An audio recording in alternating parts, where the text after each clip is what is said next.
Bonjour, c'est Joël Raymond. Nous sommes le lendemain de la fête biblique des trompettes de Rosh Hashanah, dans ces jours très particuliers des fêtes d'automne, dans ce temps où les juifs pieux mènent un examen de conscience annuel, sincère, visant à trouver la réconciliation autour d'eux pour les relations qu'ils ont mises à mal et finalement à revenir à Dieu. Je voulais pendant ces jours particuliers aborder un sujet intéressant, un petit peu pétard comme d'habitude, du projet que nous formulons les uns pour les autres, les juifs pour les chrétiens et les chrétiens pour les juifs. Alors, commençons par nous-mêmes, nous autres chrétiens issus des nations. Historiquement, le projet que nous avons formulé pour les juifs se décline comme suit. Il faut qu'ils se convertissent et qu'ils se dissolvent dans l'Église, présenté comme le vrai Israël, Verus Israël. Et alternativement, s'ils refusent, eh bien qu'ils soient détruits. Un peu brutal, hein, n'est-ce pas? Mais l'histoire est là pour témoigner que ce projet a été formulé, est toujours formulé, de manière peut-être édulcorée aujourd'hui. Il y a des choses qu'on n'ose plus dire. Et maintenant, le projet que les Juifs formulent pour nous autres chrétiens. Ou on va dire peut-être plutôt comme ça, le projet que le judaïsme rabbinique formule pour nous autres chrétiens.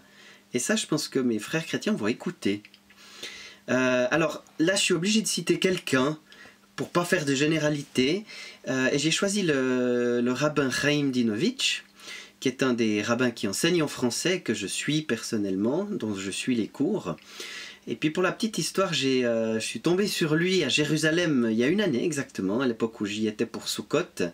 On s'est croisés, on a discuté brièvement dans le souk de la vieille ville. J'étais avec deux de mes garçons. Et voici ce que dit Chaim Dinovitch. Oui, je précise encore que, étonnamment, Chaim Dinovitch est un rabbin qui discute avec les chrétiens. Et on lui le reproche du reste. Et il a une manière assez à lui de discuter avec les chrétiens, donc il reste entièrement juif. Mais il vient maintenant en francophonie, où il prêche, où il enseigne, et où il tente de convaincre les chrétiens que finalement ceux-ci se sont trompés en exaltant Jésus, ou la figure de Jésus, au-dessus de tous les autres noms. Et que finalement le monde irait mieux si les chrétiens acceptaient qu'ils se sont trompés dans leurs prétentions et qu'ils acceptaient finalement de rétrograder. Hein, on a les upgrades, là on nous propose un downgrade de Jésus. Alors c'est assez gonflé, mais il le fait. Et puis il y a beaucoup de chrétiens qui l'écoutent.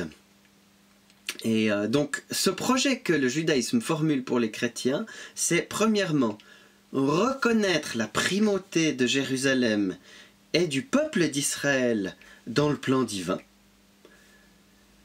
dépouiller Jésus de la divinité et de la messianité dont on l'a affublé. Et puis il y a un troisième point plus problématique, enfin, si les deux premiers ne l'étaient pas déjà assez, qui est l'effondrement de l'Europe. Alors présenté comme ça, c'est un peu brutal, mais ici il faut revenir à Daniel.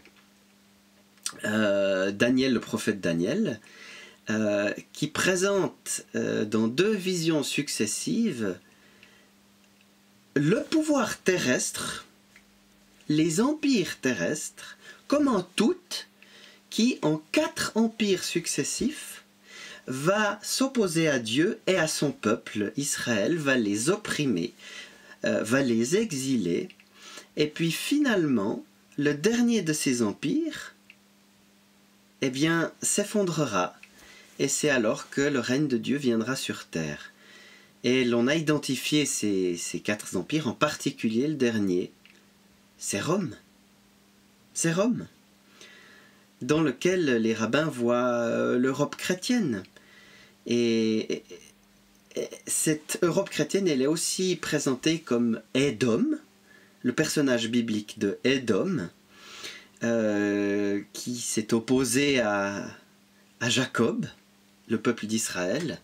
Et lui, Chaim Dinovitch, va encore plus loin, en passant par une analyse assez difficile d'accès du verset de la vache rousse, célèbre verset peut-être le plus compliqué à comprendre de la Bible, vraiment une prescription tellement troublante que les rabbins l'ont appelé vraiment la mitzvah divine parmi tout le verset divin. Donc pour faire court, il s'agit de cet animal, la vache rousse, qui est absolument nécessaire pour purifier l'autel et le temple. Et Chaim Dinovitch explique que Édom et Adam, qui sont de la même racine, qui veut dire roux, rouge, et puis il faut que l'Europe, dans sa prétention, s'effondre, se dissolve, et de ces cendres viendra la purification du monde. Pour nous autres chrétiens, c'est-à-dire en tout cas chrétiens et européens, c'est l'effondrement de notre civilisation que l'on nous souhaite. Voilà. Bonjour l'ambiance. Mais il faut qu'on aborde ce sujet-là sans peur. Et puis, alors on a deux projets qui paraissent totalement antagonistes, mais on va trouver un mi-chemin et on va trouver des réponses. Parce que on vit maintenant en 2018 et il faut aborder les grains de sable ou les petites pierres, et je choisis ce mot à dessein, qui viennent un peu gripper cette mécanique des projets antagonistes comme ça. Le premier grain de sable, la première pierre qui pose problème, c'est la renaissance d'Israël.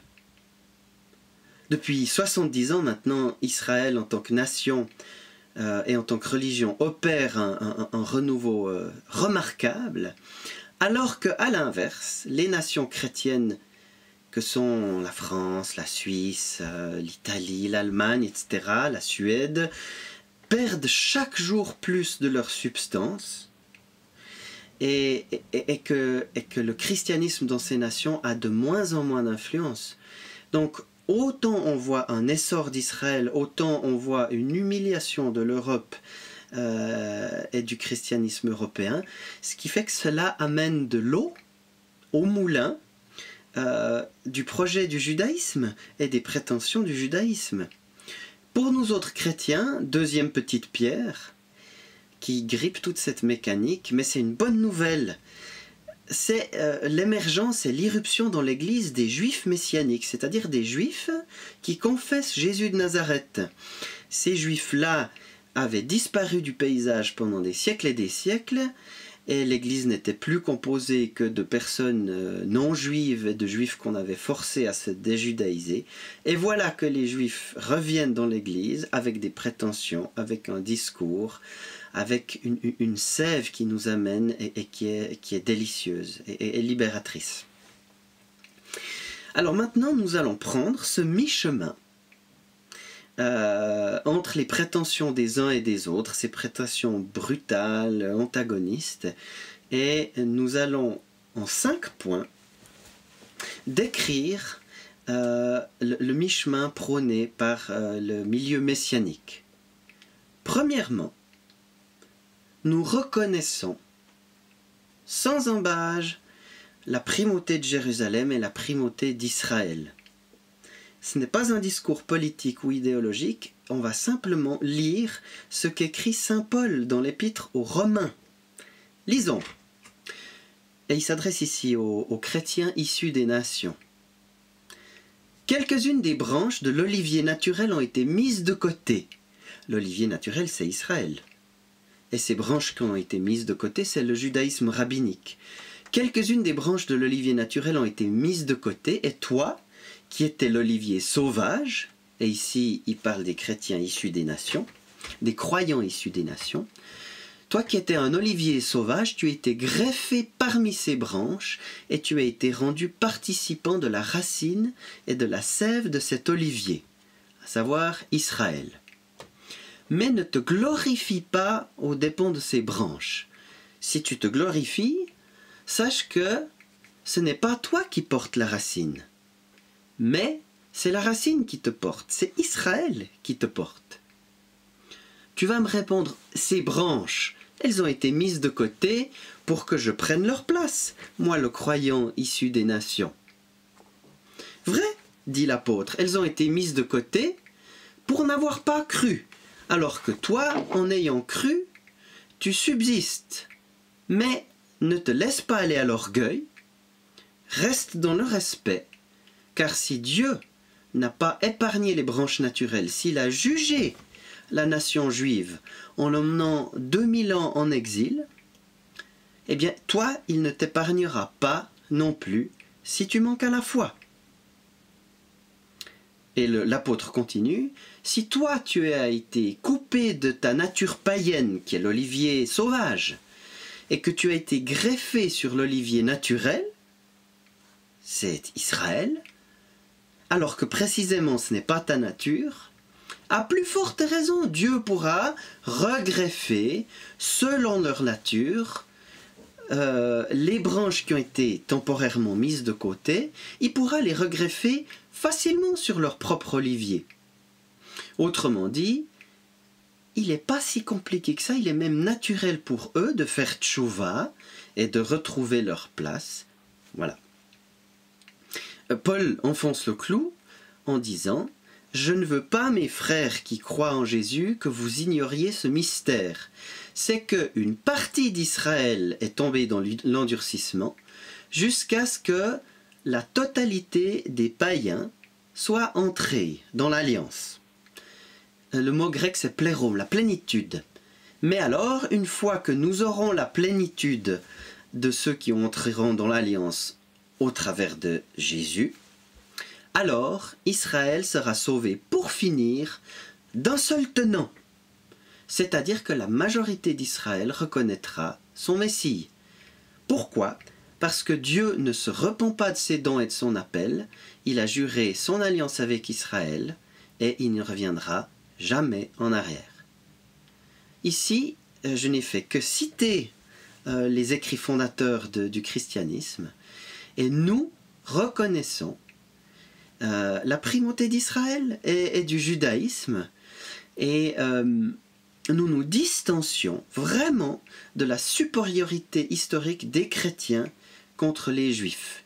Parce que l'apôtre a mis en garde Rome en lui disant « Ne t'enorgueillis pas contre la racine dont tu es issu. » Voilà, j'aborde le point numéro 2 sur 5.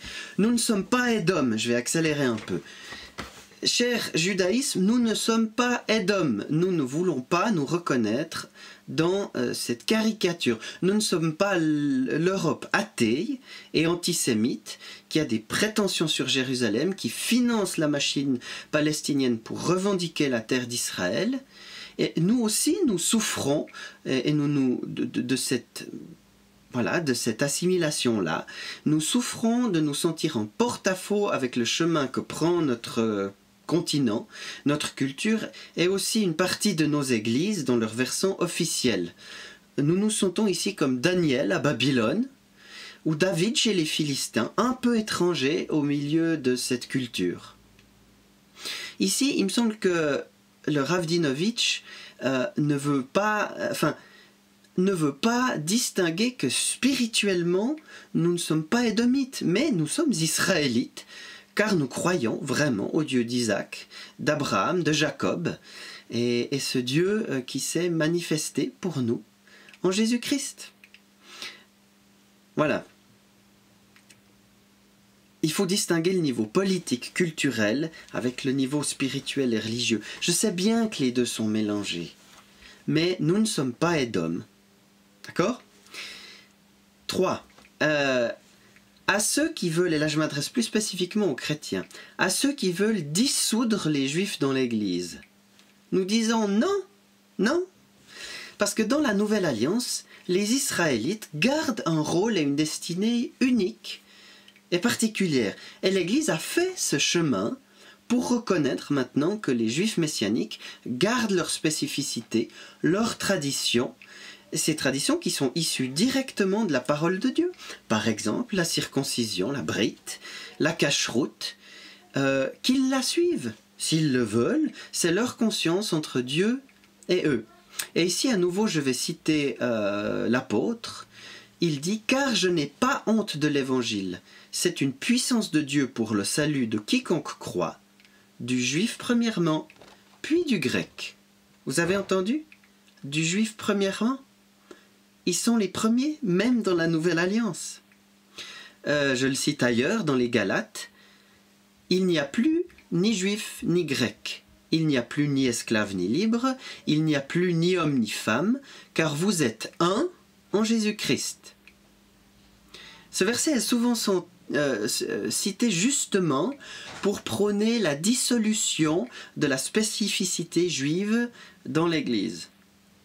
N'est-ce pas? Lisons jusqu'au bout. Il n'y a plus ni grec ni juif, ni esclave ni libre, il n'y a plus ni homme ni femme. Mon baptême ne m'a pas privé de mes organes génitaux, je reste un homme. Et les églises n'ont pas introduit les toilettes mixtes. D'accord? Alors oui, par rapport au salut, à l'entrée dans la vie divine, à la participation au projet divin, il y a un seul chemin, c'est le Messie, c'est Jésus. Mais passé cela, nous gardons ce qui a fait notre humanité. Typiquement, le fait d'être juif ou pas, le fait d'être homme ou femme. Quatrième point, sur l'annonce de l'évangile. Rav Dinovitch est très fâché contre les missionnaires. Il a dit des choses très dures pour les missionnaires comme étant des gens sans âme. Et en particulier la hantise des rabbins, c'est ceux qui veulent annoncer la bonne nouvelle de Jésus et la messianité de Jésus au peuple juif. Alors, qu'est-ce qu'on va dire à ce sujet? On va dire deux choses. Premièrement, sur la question des missionnaires, qui seraient des gens sans âme, des opportunistes, des suppôts, le pire de ce que fait l'humanité. Eh bien, ce sont les Africains chrétiens qui pourraient le mieux en parler. Parce que sans l'irruption des missionnaires chrétiens en terre d'Afrique au XIXe siècle, eh bien, les Africains, ils le diraient beaucoup mieux que moi, ils seraient toujours à adorer les idoles et à pratiquer les rites les plus sanglants, les plus barbares qui soient de la coutume africaine. Alors oui, tout n'est pas parfait dans le travail des missionnaires, mais globalement, tout le christianisme africain a une dette vis-à-vis de l'Europe. Deuxièmement, sur l'interdiction du témoignage chrétien à des juifs, il faut rappeler que ce sont là nos débuts. Qu'est-ce qui s'est passé? Pourquoi moi je suis chrétien aujourd'hui? Eh bien, c'est parce que des juifs ont fait l'expérience de Jésus ressuscité et qui sont partis de Jérusalem pour l'annoncer au monde entier. Ces gens-là s'appelaient Saint-Pierre, Saint-Paul ou Saint-Jean, mais leur vrai nom, c'était Shimon, Shaoul et Yohanan. C'était des juifs. Et puis sans eux, l'Europe serait encore à adorer les dieux païens de la religion celte. Nous ne pouvons pas renier ceux qui nous ont donné la vie, spirituellement nos parents. Sans eux, nous ne serions pas là. Du reste, certains secteurs des églises ont renoncé à annoncer l'évangile sous prétexte que c'est du prosélytisme, et puis ils ont renoncé à la mission. Ils en font plus que de la simple coopération au développement sans aucune connotation religieuse. Eh bien, ces gens-là, en fait, ils scient la branche sur laquelle ils sont assis. Parce que ils ne seraient pas là en tant que chrétiens et en tant qu'église si des juifs n'avaient pas les premiers bravé les autres cultures qu'ils ont affrontées, bravé le fouet, bravé les coups, la prison est pire parfois, pour dire il y a un seul nom qui a été donné aux hommes par lequel ils puissent être sauvés, et c'est le nom de Jésus, et c'était des apôtres juifs. Donc on ne peut pas renier notre histoire, et avec toutes les précautions d'usage, nous continuerons à témoigner de notre foi en Jésus à quiconque. Je crois avoir réussi à montrer jusqu'ici que, et j'aborde mon 5e point, que le projet que le christianisme a fondé sur le judaïsme et vice-versa, en fait, il est basé en partie sur une méconnaissance de l'autre et une méconnaissance des textes. Maintenant, j'ai parlé d'un mi-chemin, j'ai parlé d'une possibilité de nous retrouver. J'y crois dur comme fer, je m'engage pour ça. Mais maintenant, il y a un point sur lequel on ne sera jamais d'accord jusqu'à ce que vienne Mashiach ou jusqu'à ce qu'il revienne. C'est sur son identité.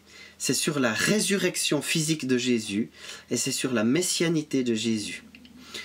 Au fond, ce point de désaccord qui va rester, c'est le centre du projet divin pour Israël et pour les nations. Je conclus, le Rav Dinovitch nous dit « C'est un autre christianisme que je vois émerger sous mes yeux. » Et je ne sais pas exactement comment ça va se finir, mais on va se retrouver. Moi aussi, cher Rav, je vois le christianisme occidental secoué, comme dans les douleurs de l'enfantement. Il va en sortir quelque chose du nouveau. Et pour moi, c'est un christianisme reconnecté à ses racines juives dans le judaïsme, non pas rabbinique, mais dans le judaïsme du Nouveau Testament, le judaïsme messianique des débuts. Mais comme je crois l'avoir montré, il faudra que l'un des deux ensemble, soit le judaïsme, soit le christianisme, finissent par franchir le fleuve, traverser. Soit les juifs parce que Jésus est bien ressuscité, il est bien le Messie qu'ils ont méconnu lorsqu'il est venu comme Mashiach ben Yosef, le serviteur souffrant. Soit ce sera les chrétiens qui franchiront le fleuve parce que Jésus est mort et enterré et qu'on n'aurait jamais dû élever son nom au-dessus de tous les autres. Il faudra que l'un ou l'autre franchisse le fleuve de vie. Le fleuve de vie qui coule du trône et qui amène la guérison pour les nations. Et Jésus a dit, je suis le chemin, la vérité et la vie.